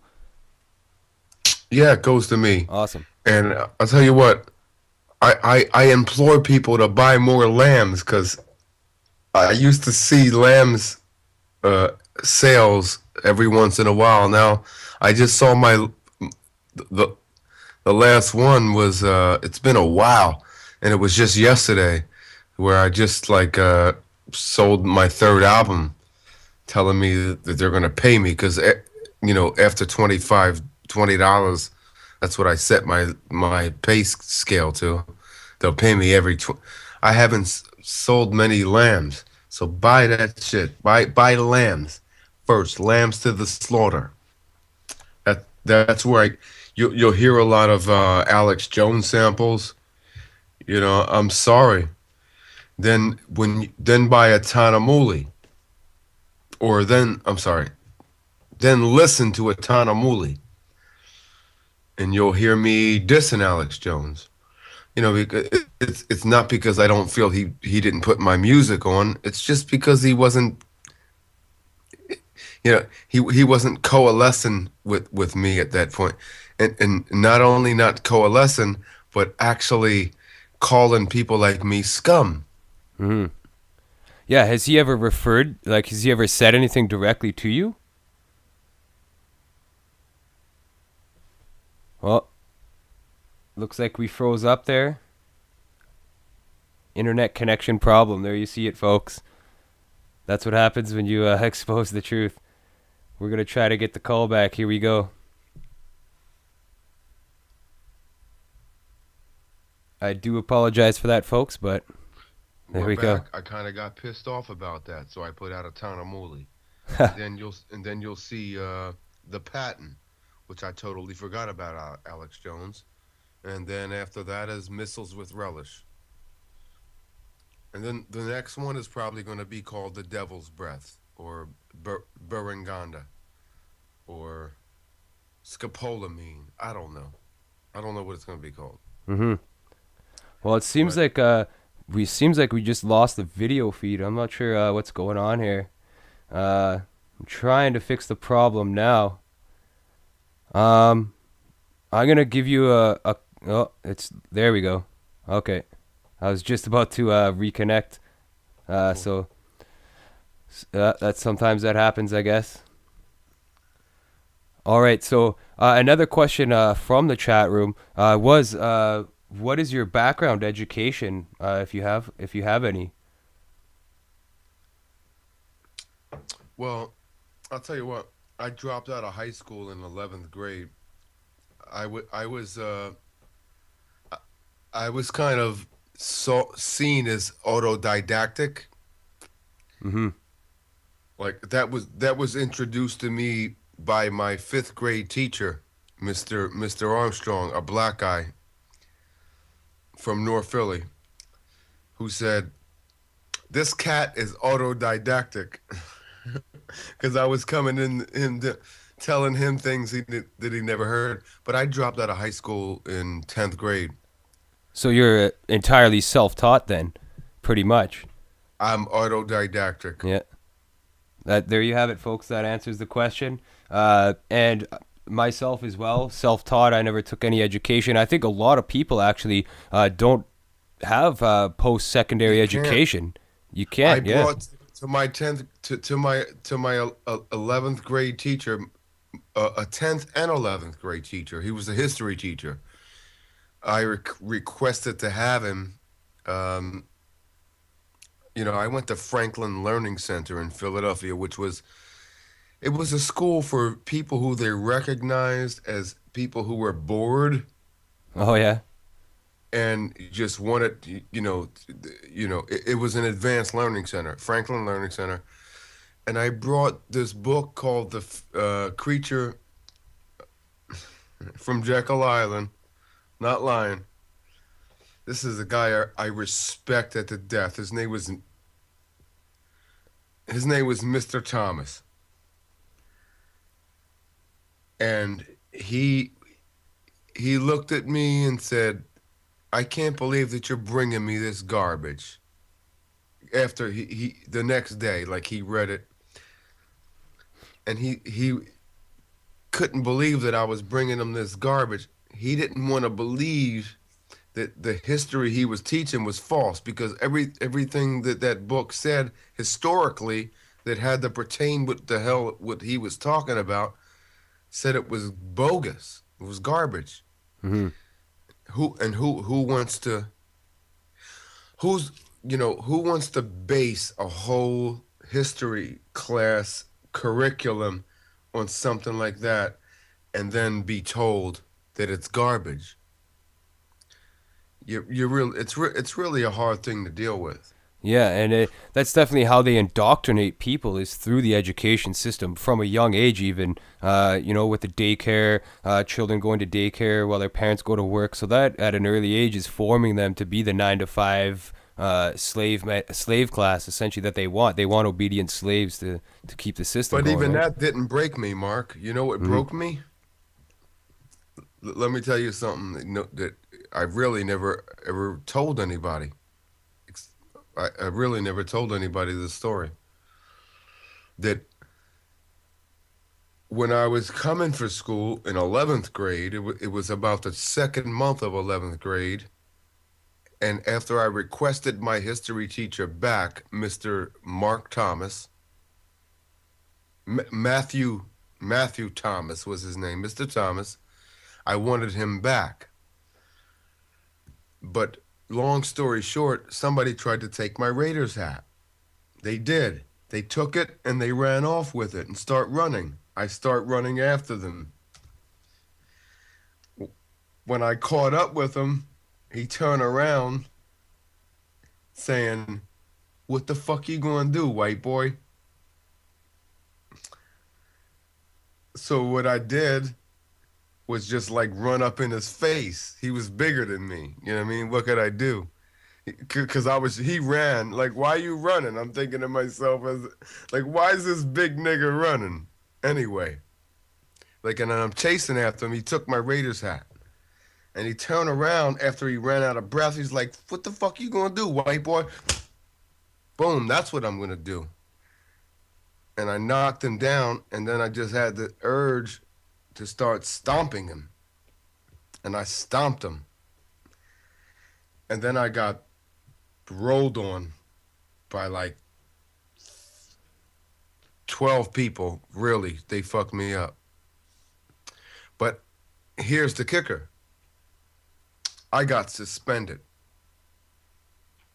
for, and then I almost had charges brought against me for assault, because I fucked dude up pretty good. I must admit. Once he fell down, because I hit him as hard as I could. Like, he's like, "What you gonna do, white boy?" Boom, and I hit him, and he fell, and I started stomping him, and that's when I myself could have like said I need to go to a hospital, because like my leg was messed up. Like, people were stomping me. Hmm. And after that, I never went back. Like, they not only wanted to suspend me, they wanted to bring charges up against me.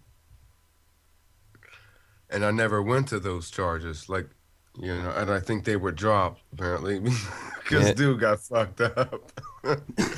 Yeah. Dude got fucked up. Well, yeah. So after that, you never went back to high school then?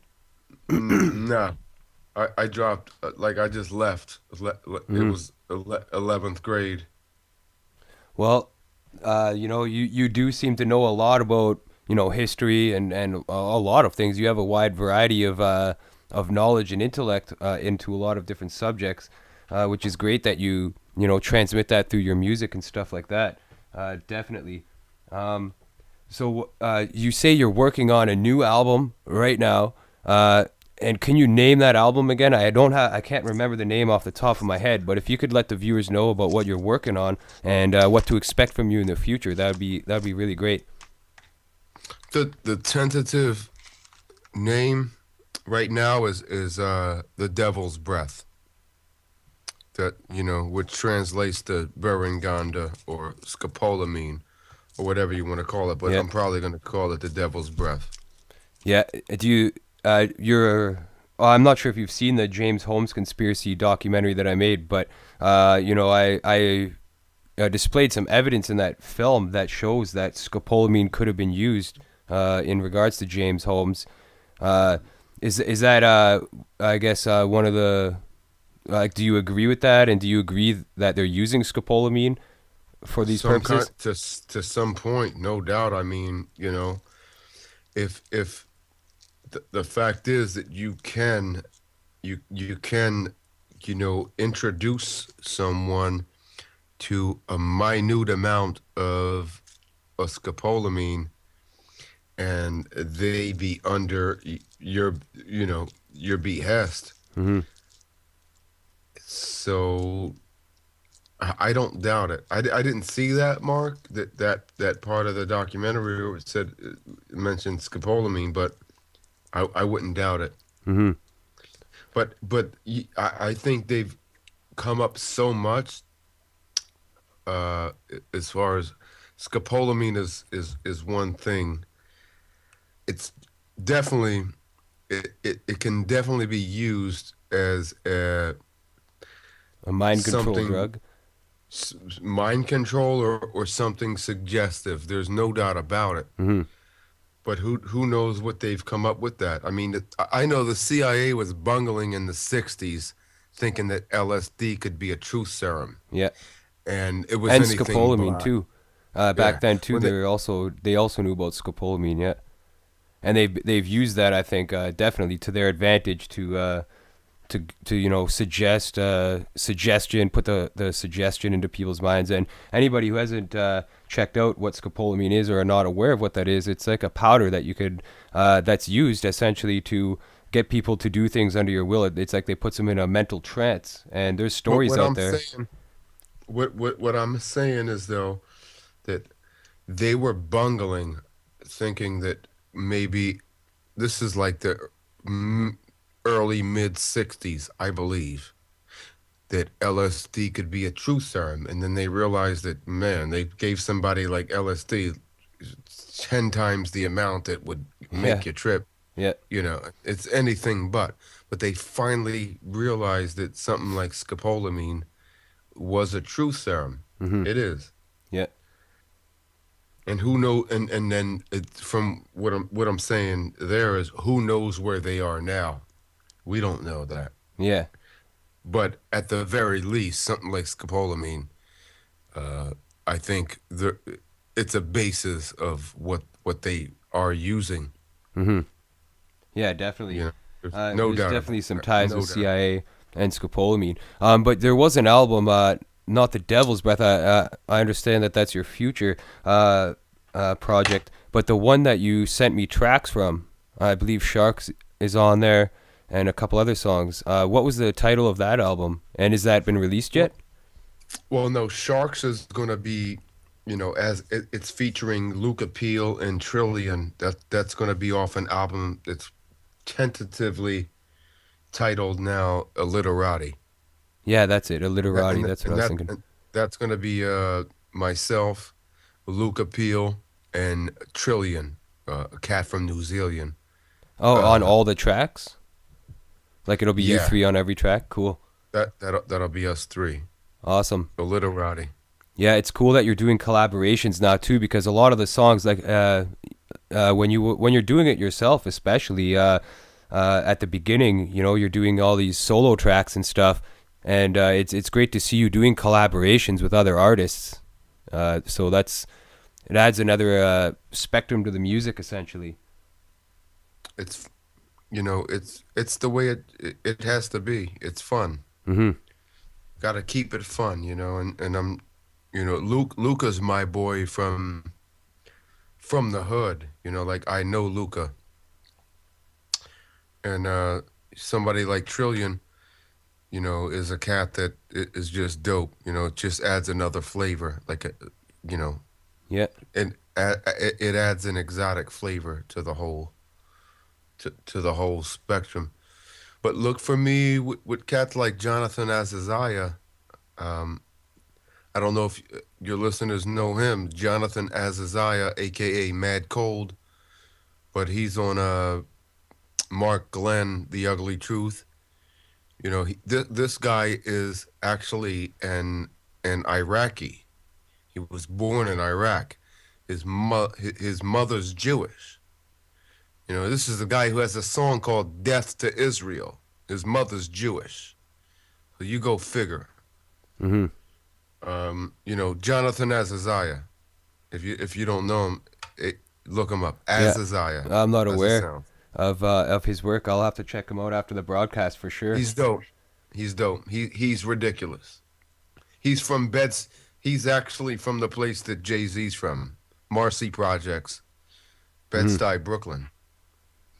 Cool. He lives now down in Miami. Oh yeah. We're all, and this is a cat that his mother's Jewish, and he has a song called "Death to Israel." Huh. Interesting. Interesting indeed. Definitely. So yeah, we are getting closer to the end of the broadcast. We do have obviously a bit more time, about I would say about 10 more minutes or so. Um, do you have any links or anything like that you'd like to get out to the people to check out your music, or do you have like an official website or a place where where people can get information about you and stuff like that? Well, currently my website, I believe, is down. As I said, I'm going through things with the web server GoDaddy. I would never go with them, Daddy. I'm probably gonna go to HostGator or whatever, but you could just Google my albums. There's and get them on iTunes or CD Baby or Amazon or wherever you please to. Payday Monsanto, Etanamuli, Missiles with Relish, Lambs to the Slaughter, The Patent. Mm-hmm. So And the yeah. if someone's that interested in obtaining them, they'll find them. It's that simple. Mm-hmm. And you have physical copies of these albums, or is it just in digital form, MP3? Physical copies of The Patent. No others So as yet. mhm. Soon I will though. Cool, yeah, like that would be awesome to have physical copies of these albums. And I understand how hard it is as an underground artist to actually press your own albums, especially when you're doing it DIY without the support of a record label or anything like that. It's really hard to actually press albums. It's so expensive to cut an album these days. I used to run a record label, and it costs a couple $1,000s each CD, just to get enough copies out there. And it's when you're not making a lot of money, it's hard. And one of the viewers actually in the channel said that keep doing what you're doing. You have a big following in the United Kingdom. I'm just trying to find. Yeah, this tune is real hip hop. Tell Payday he's got a pretty big underground following in the UK.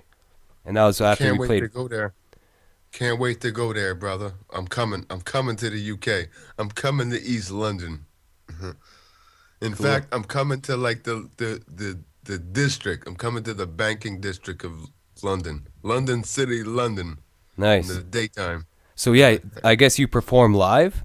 You do live shows and stuff like that. Well, I'm gonna begin more of that. Yes, absolutely. The last live show I did was in Colorado with We Are Change Colorado. I did a collaboration that I have with Elias Clay. Ah, nice. Cool. That's the last time that I performed live. Mm-hmm. Yeah, and But another question here in the chat room was what are some things you could say about Freemasonry? What's your opinions on Freemasonry?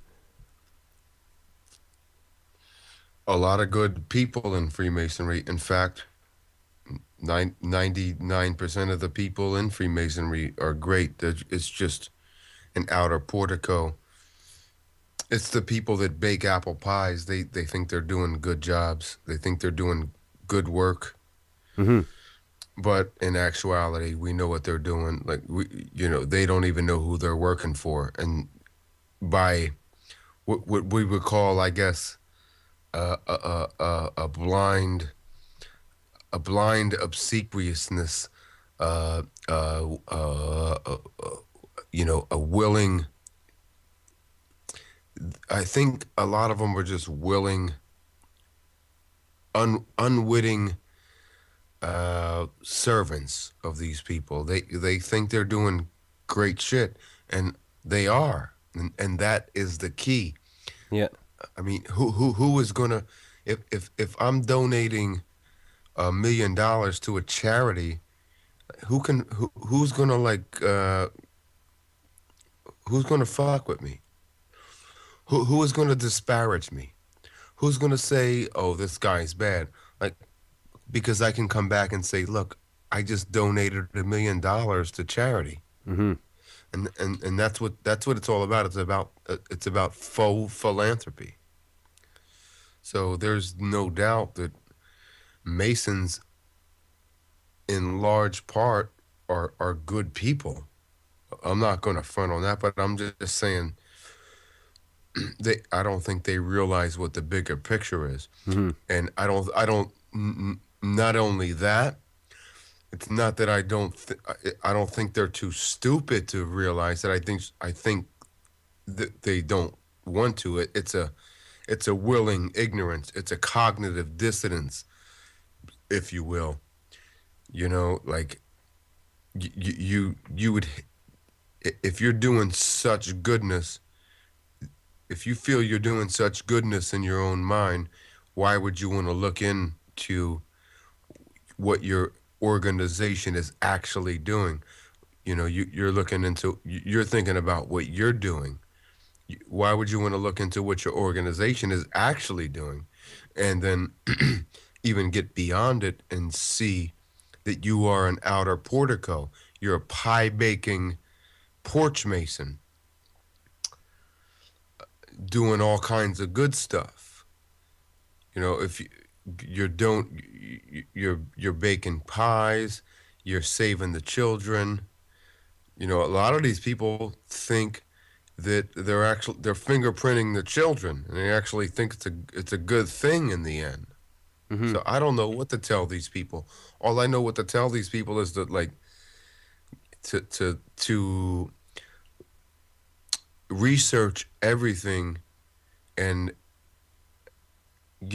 don't be afraid if it conflicts with what you're actually what you think. Just be prepared to get blown away. If you open your mind up and do impartial research, unbiased research, be prepared to get blown away, because it's not what you think it is. You might be doing some good stuff, but your organization certainly is not.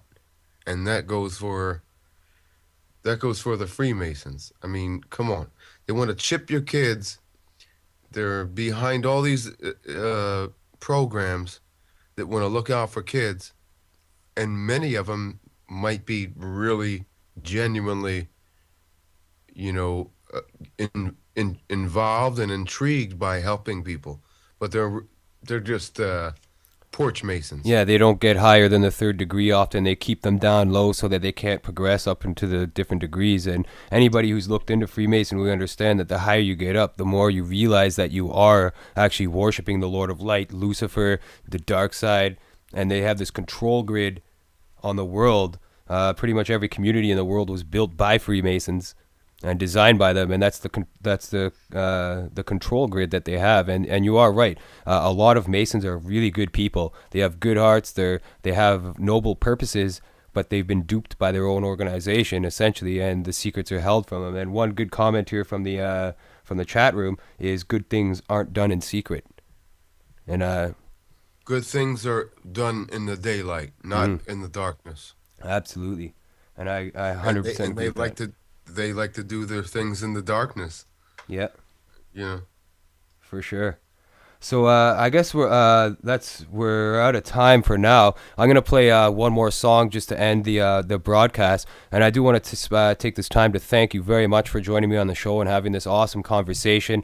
I think that it was an awesome interview. You definitely taught me a lot. I was sitting here soaking in information from you like you were a textbook or something. You know what I mean? So I do thank you for enlightening me with some things that I wasn't aware of. And coming on the show, taking the time to speak to the listeners today and having your voice heard for sure. It's certainly a pleasure, brother. Right on. And for anybody out there, check out Payday Monsanto, grab his albums, support this guy, and he's gonna keep doing what he's doing. As you heard, he's got things planned for the future. So keep your eye out for some new Payday Monsanto stuff, and it's gonna rock the house. I guarantee it.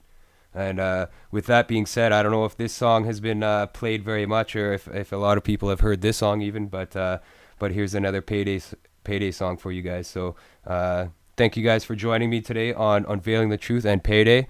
And until next time, Unveiling the Truth. Peace. Indeed.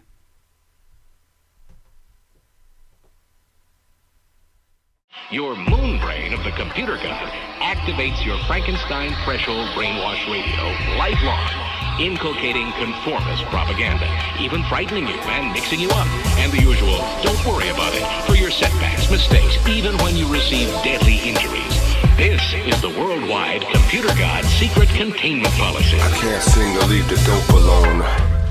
Somebody call my sponsor. I seem to misplace my Prozadone. Although it's kinda cold at home and the heat of the seat is sweet, on second thought I think you better hold the phone. Plus it's difficult to die without my cortisone shot. I ain't got the number memorized, the order's wrong. I wanted to wait till the dragnet was complete, and it's kinda hard to sleep with these magnets on my feet. My prefrontal cortex never gets spoiled. Dimethyl sulfoxide and peppermint oil. Mr. Caterpillar, hate to break your bubble, but when the cordyceps can sporulate, it could be trouble. I promise you, if I don't get a vision when I take a little trip to Desolation Peak, my name ain't Robert Blake. Thank God I'm lucid, but I'm out of here if shit gets crazy. Word to Solomon, we're gonna have to split the bait. You really have to suffer with the greatest delusions, to think that you can come up with creative solutions to solve a problem such as this without a Machiavellian twist. You really have to suffer with the greatest delusions, to think that you can come up with creative solutions to solve a problem such as this without a Machiavellian twist. Snouts, hooves, assholes, lips. Don't get caught in the grips with the candles and the lamps and the scandals and the scams. Players better watch the game when there's vandals in the stands. Soap on a rope shifting into the shape of the Pope for the filthy reptiles in the moat. My new binoculars let me see a few kilometers. Inductively couple plasma quadruple mass spectrometers. Wars are the richest harvest of Khazars, so I plan to terraform Mars and bask in the stars. Borderline manic depression, panic aggression, romantic obsession with sandwiches dressed in a tantric confection. I am now intangible in a lunar plume. This is not a doom and gloom tune, so consume a shroom. I cannot be bribed, so don't react with fever. I am from the tribe of Smoker Sakajiva. You really have to suffer with the greatest delusions, to think that you can come up with creative solutions to solve a problem such as this without a Machiavellian twist. You really have to suffer with the greatest delusions, to think that you can come up with creative solutions to solve a problem such as this without a Machiavellian twist. I am not a powder keg, but if I blow up in a crowd, somebody's hopping away without a leg. You better take it down a peg. If you want another Plinko chip, you gotta learn how to beg. Don't make me bring the artillery to the front. These Israeli arms dealers are billing me with the brunt. You can bring all the shillery that you want. I will send one of my men to kick Hillary in her confrontation of a tyrant is a beautiful thing, like making love in the antediluvian spring. When the flood happens, it ain't moving a thing. I'll turn to stone like the brothers of a Peruvian king. Make a move now, don't act hasty. Jose Capablanca wouldn't wanna face me. When all your pawns are gone, your bastard's lost. Now who the fuck is Gary Kasparov? You really have to suffer with the greatest delusions, to think that you can come up with creative solutions to solve a problem such as this without a Machiavellian twist. You really have to suffer with the greatest delusions, to think that you can come up with creative solutions to solve a problem such as this without a Machiavellian twist.